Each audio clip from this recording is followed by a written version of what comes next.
Magandang hapon sa ating lahat mga kapapsi. Ako po ay magluluto ng ulam namin sa hapunan mga kapapsi. Napakasimpleng ulam lang ito mga kapapsi, pero para sa akin ay napakasarap na. Lahat ng ricados mga kapapsi, hinalo ko na, nandyan na po. Hinalo-halo ko na at ipapatong na lang natin yung aking manok. Ang aking recipe po mga kapapsi is adobong manok. Ayun, marami na rin akong upload na adobong manok mga kapapsi. Ang importante lang kasi kung paano natin siya papasarapin yan. At saka hinaluan ko siya ng paa ng manok. Namimiss ko po rin kumain ng paa ng manok. Matagal na rin ako nakakain ng paa ng manok mga kapapsi. Yan na po, hindi ko na ipapakita sa inyo ang isa-isa proseso. Alam naman nyo, pag adobong manok, talagang napakasimple lang mga kapapsi. Tsaka pagpasensyahan nyo yung busis ko mga kapapsi, medyo namamaos pa tayo dahil alam nyo, ngayon na ako nakapag-upload uli dahil tinamaan po ako ng trangkaso. Medyo okay naman yung pakiramdam ko. Lang, namamaos lang yung busis ko mga kapapsi at saka matagal akong hindi nakapag-upload, mga 1 linggo siguro. At ako po humingi ng pasensya sa inyo mga kapapsi, kapamsi. Hindi ko naman talaga kayo nakakalimutan. Siyempre, nandito tayo sa social media.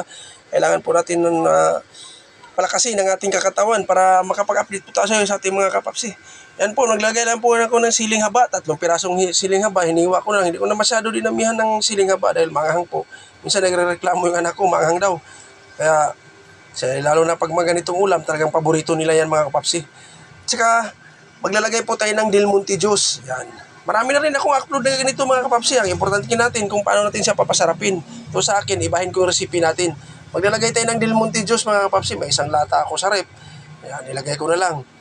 Yan. Haluin lang din siya ng haluin mga kapapsi para sumisiksik yung Del Monte juice. Maliban sa Del Monte juice mga kapapsi, maglalagay din tayo ng Sprite. Tansameter lang po yung gamit natin mga kapapsi. Wala po tayong saktong panukat. Yan ang ating idagdag natin dyan sa ating recipe. Papalambutin na lang siya mga kapapsi para sumisiksik yung mga ricados natin sa ating recipe na adobong manok. At saka yung panghuning pangdagdag natin sa panglasa mga kapapsi, Worcester sauce, mamasitas, Worcester sauce, baka naman dyan, mamasitas. Yan po. Yan. Talagang ganda ng quality ng ating adobong manok mga kapapsi na may halong paa ng manok din. Yan, no? Talagang namumula-mula na mga kapapsi.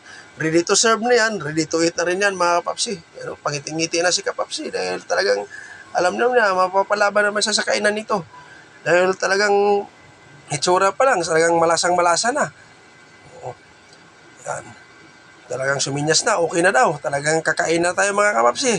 At ipapatong ko lang sa aking kanin, yung aking ulam mga kapapsi. Yan, no? Medyo umusok-usok pa. Paa ng manok. Talagang yun ang inuna ko dahil talagang namimiss ko kumain ng ganyan mga kapapsi. Napakasarap kasi itong paa ng manok mga kapapsi. Marami tayong benefits na makuha nito. Yun lang po mga kapapsi. Update ko lang po sa inyo at ako po ay nagpapasalamat sa walang sawang suportan nyo sa akin. Pasensya na po kayo mga kapapsi, kamamsi. Ngayon lang ako nakapag-upload uli. Dahil tinamaan po tayo ng trangkaso. Talagang hindi uso dito sa amin, dito sa Manila. Medyo sa panahon siguro, maulan, biglang uminit, tapos maulan. Yung busis ko medyo mga kapapsi, nakamaos. At ako po humingi ng pasensya sa inyo. Ulitin ko po, maraming salamat sa lahat ng tulong at suporta nyo sa akin. Makisuyo na din po ako, paki-like, share, and subscribe na lang para sa ating mga bagong mga kapapsi. Welcome na welcome po kayo sa aking YouTube channel na John Clark Pilisilda. Hanggang dito na lang ako. See you next vlog. Thank you for watching at ingat po tayo mga palagi mga kapapsi, kamamsi.